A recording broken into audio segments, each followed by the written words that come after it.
ముచ్చటైన మన ఊరి కథ ఒకటింటారా, అచ్చమైన పచ్చ పల్లె తీరునే కంటారా. ముచ్చటైన మన ఊరి కథ ఒకటింటారా, అచ్చమైన పచ్చ పల్లె తీరునే కంటారా.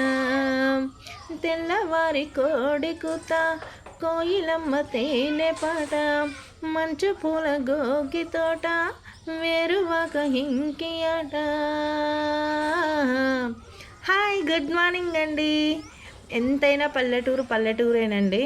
ఇంకెప్పుడన్నా నాకు మైండ్ ఫ్రీగా అనిపించడానికి, ప్రశాంతంగా అనిపించడానికి ఇలా మేడపైకి ఎక్కి చూస్తున్నాను కదా అనేసి అలాగే ఒక వీడియో తీస్తున్నాను. ఇది మా ఊరండి. అక్కడ రామాలయం కనిపిస్తుందండి. ఇక్కడ నుంచి చూస్తే ఆ చెట్ల అవతల నుంచి కనిపిస్తుంది గుడి. ఇక్కడ మళ్ళీ నరసింహస్వామి గుడి ఉంటుంది. అవి ఎప్పుడన్నా దగ్గరికి వెళ్ళినప్పుడు మళ్ళీ వీడియో తీస్తానండి.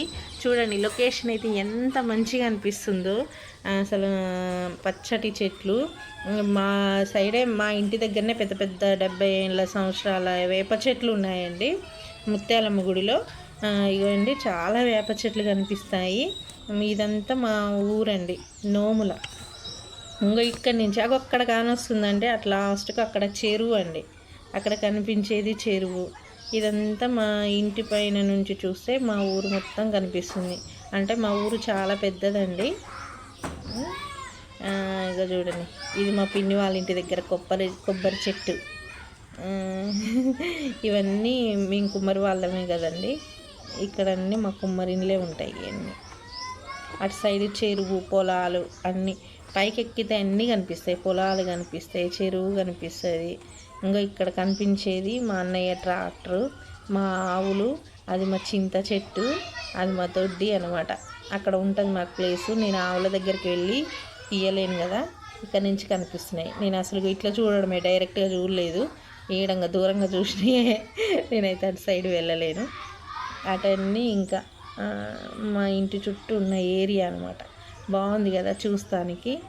వర్షం పడుతుంది కదండి, మబ్బులు పడుతుంది అనేసి ఇంకా చల్లగా ఉంది కదా, ఎండ కొట్టట్లేదని పైకెక్కి అంత వీడియో తీస్తున్నాను అనమాట. ఇదైతే మా ఊరండి. ఎంత బాగుందో చూడండి. ఇంకేమేం కనిపిస్తాయో చూద్దాం.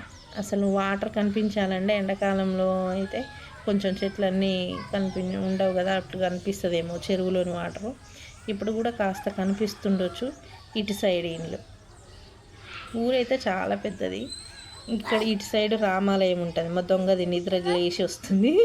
ఎట్లుందో చూడు, చీపిరి నా బాప. ఇటు సైడే ఉంటుందండి. ఇటు వైపే లోపలికి అటు ఆ చెట్టు అడ్డం ఉందనుకుంటా శ్రీరాముని గుడి కనిపిస్తుంది. ఇంకో ఇటు సైడ్ ఏమో ఆ నరసింహస్వామి గుడి ఉంటుంది. ఎప్పుడన్నా గుడి సైడ్ వెళ్ళినప్పుడు తీస్తా అండి. ఇటు మేము కుండలు కాల్చే ఆములు ఉంటాయండి.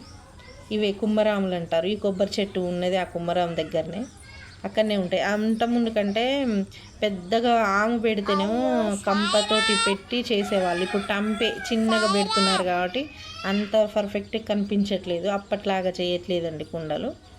ఇప్పుడు అంతా మారిపోయారు, వేరేలాగా చేస్తున్నారు. అప్పుడైతే కంప, కట్టెలు అన్నీ తెచ్చి పెద్ద ఆము పెట్టి అన్నీ మొత్తం కంప మంట పెట్టుకుంటూ లోపలికి నెట్టుకుంటూ ఉండేవాళ్ళు. ఇప్పుడు అట్లా కాదు, ఒకసారి పెట్టిరంటే అవే కాలిపోతాయి అన్నమాట. ఇప్పుడు అది మేము సమ్మర్లో కుండలు చేస్తాంగా, ఆ టైంలో ఎక్స్ప్లెయిన్ చేస్తాను. కుండలు ఎట్లా చేస్తారు, ఎట్లా కాలుస్తారు అనేది చూపిస్తాను అప్పుడు. ఇంకా ఇటు సైడు అక్కడ కనపడుతుంది. ఇటు మూసి సైడ్ ఉండే గుట్ట కూడా కనిపిస్తుంది. ఇటు సైడు కనిపిస్తుందో కనిపించట్లేదో మీకు, కానీ అట్లా ఆంగుల కనిపిస్తుంది అనమాట. ఇవి మా పెద్దమ్మ వాళ్ళ ఇల్లు, మా చిన్నమ్మ వాళ్ళ ఇల్లు. ఇవన్నీ మా కుమ్మరిన్లే. ఎంత బాగుందో చూడండి వాతావరణం. అటు కనిపించేది చెరువు అండి. మా నోముల చెరువు పెద్దగా ఉంటుంది. బాగుందా వాతావరణం? మీకు నచ్చిందా అండి? ఇదైతే మా ఊరు. ఆమె మా పాప. అక్కడి నుంచి రామమ్మ. ఏం చేస్తలేను, ఇంకా నాకు పర్ఫెక్ట్గా చూపించడానికి రావట్లేదు. పోతున్నావా? ఏమైంది? రా. వాన వచ్చి అటు బోరాట్లేదు ఇటు బోరాట్లేదు, సగం ఉతికిన అగో ఇటన్నీ నీళ్ళు వచ్చినాయి, సగం ఉతికినా సగం ఉతకలేదు, బట్టలు ఉతుకుతా పోయి ఇంకా. Okay bye, thank you for watching. మరో వీడియోలో కలుద్దాం, మళ్ళీ తీస్తాను మంచి.